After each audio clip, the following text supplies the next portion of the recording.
জয় শ্রী রাধেশ্যাম। দুদিন ধরে আমরা শ্রবণ করছি নবদুর্গার কাহিনী। প্রথম শৈলপুত্রী, তারপরে ব্রহ্মচারিণী।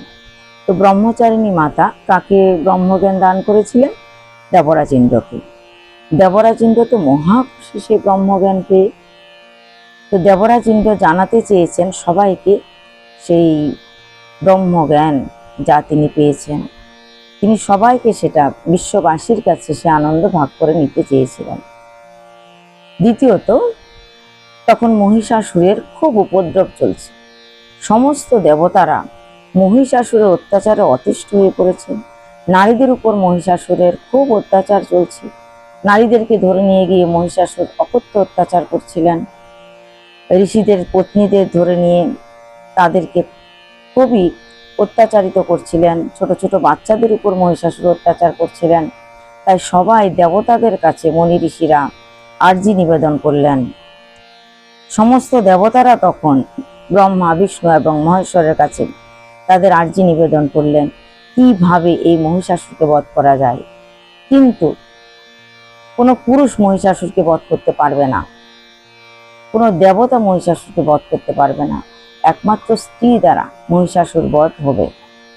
তাই মহিষাসুরকে বধ করার জন্য প্রকটিত হলেন সব দেবতাদের অঙ্গ জ্যোতি থেকে, সব দেবতাদের অঙ্গের শক্তি থেকে, তাদের ক্রোধ থেকে যেন দিব্য জ্যোতি রূপে এই মহিষাসুরকে বধ করার জন্য মহালক্ষ্মী স্বরূপিণী রূপ ধারণ করে দেবী দুর্গা আবির্ভূত হলেন। তো দেবী দুর্গা যখন আবির্ভূত হলেন সমস্ত দেবতাদের অঙ্গ জ্যোতি থেকে, তখন দেবীর হাতে সবাই মিলে অস্ত্র উপহার দিচ্ছিলেন। সমস্ত দেবতাদের যার হাতে যে অস্ত্র ছিল সে অস্ত্র থেকে আরেকটি অস্ত্র প্রকটিত করে তারা দেবী দুর্গাকে উপহার দিতে লাগলেন।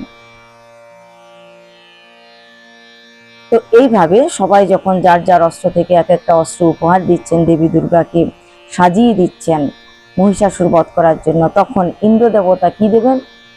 ইন্দ্র দেবতা চিন্তা করলেন আমি কি দিই। এই দেবী ব্রহ্মচারিণী রূপে আমাকে ব্রহ্মজ্ঞান দান করেছিলেন, আর আমি জগতের কাছে উদ্ঘোষ করতে চাই সেই জ্ঞানের কথা। তাই ইন্দ্র দেবতা বা ইন্দ্রদেব দেবীকে ঘণ্টা দিলেন, ঘণ্টা উপহার দিলেন। সেই ঘণ্টা বাজিয়ে যেন ত্রিভুবনকে তিনি শোনাতে চাইলেন এই দেবী ব্রহ্মচারিণী রূপে আমাকে ব্রহ্মজ্ঞান দান করেছিলেন। সেই ঘণ্টার মধ্যে অনেক শক্তি ছিল গজরাজ ঐরাবতের। গজরাজ ঐরাবত সমুদ্র মন্থন থেকে উঠেছিলেন, অনেক শক্তি ছিল সে গজরাজ ঐরাবতের মধ্যে। এই ঘণ্টার মধ্যে দেবরাজ ইন্দ্র গজরাজের সেই শক্তিটা দিয়ে দিলেন। মহাশক্তিতে বেজে উঠে সেই ঘণ্টা, প্রচন্ড শক্তি ছিল ওই ঘণ্টার। পণ্ডিতেরা বলেন ঘণ্টা সর্ববাদ্যময়ী, অর্থাৎ যত রকমের বাদ্য আছে সমস্ত বাদ্যযন্ত্রকে একত্রিত করে যদি বাজানো হয় তবে যেন ঘণ্টার ধ্বনি সমান হয়, এটা পণ্ডিতরা মনে করেন। সকল বাদ্যযন্ত্রের ধ্বনির সমষ্টি হইল এই ঘণ্টা, সব বাদ্যযন্ত্রকে একত্রিত করে এই ধ্বনি হয়। মহাবিশ্বের মূলে যে শব্দ ব্রহ্ম বা নাদ ব্রহ্ম, তাহাই ওই মহাঘণ্টার ধ্বনিতে হইতে উদ্ভূত। যখন সাধক পথে মায়ের দিকে অগ্রসর হইতে চান, যারা সাধনা করেন, সাধক যখন ওই রাস্তা দিয়ে হাঁটেন, সাধনার রাস্তায় হাঁটেন বা অগ্রসর হন, তখন সাধকরা কি করে উপলব্ধি করেন মায়ের এই তেজ, কি করে উপলব্ধি করেন মায়ের উপস্থিতি? সাধকরা তখন এই ঘণ্টার ধ্বনির মাধ্যমে মায়ের উপস্থিতি বুঝতে পারেন। কিন্তু যারা কোনোদিন ভগবানকে ডাকেননি, যারা কখনো দেবীর উপাসনা করেননি, যারা কখনো ভগবানের ধ্যান করেননি, যারা ভোগী, যারা কেবল এই মানব দেহ পেয়ে সে দেহটাকে কেবল ভোগেই লাগিয়েছে, তাদের কি অবস্থা? যোগীরা তো খুশি হন মায়ের এই ঘণ্টার ধ্বনি শুনে, কিন্তু ভোগীরা যখন মৃত্যু সময় উপস্থিত হয় তখন ওই ঘণ্টার ধ্বনি শুনে আর ভয়ে আতঙ্কে তারা চিৎকার করেন।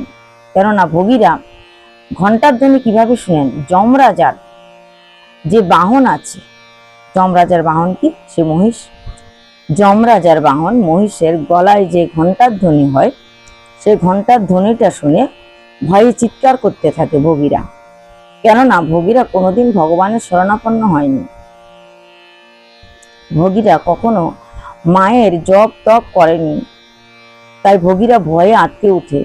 আর যোগীরা সে ঘণ্টার ধ্বনি শুনলে আনন্দ লাভ করে, তাদের ভিতর থেকে আনন্দ আসে, তারা যেন মায়ের সে ঘণ্টার ধ্বনি শুনতে পাচ্ছে। তার মায়ের কাছে যাওয়ার জন্য তারা লালায়িত হয়, মায়ের কাছে যাওয়ার জন্য তারা আরো উৎসাহ প্রকাশ করে। তাদের মনে এই ভাবনা আসে যেন মায়ের কাছে যাওয়ার সময় কাছে এসছে, মা আমাদের নিকটে আছে, এই অনুভূতি তাদের হতে থাকে। তাই তার অনুসরণ করে তারা এগোতে থাকে।